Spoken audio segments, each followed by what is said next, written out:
Sodak kau tidur ya. Pi, kau Pi. Oh, ya, Sudah. Bukan sahur, bukan. Tolong buat pelamin DIY. Orang asyik tanya je bahan apa yang kita guna, barang apa yang kita guna. Kita explain sikit, boleh tak? Alah, Jimbo, kita nak rehat. Jimbo tak boleh tengok orang Nanti senang rehat. lah. Biarkan saya sekawat tengok senang pun. Okey, baik. Assalamualaikum dan salam sejahtera.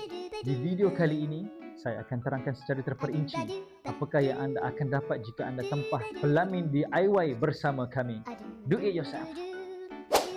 Apa yang korang akan dapat bila anda book pelamin DIY dengan kami adalah 2 unit jet, kiri dan kanan, 1 batang kayu.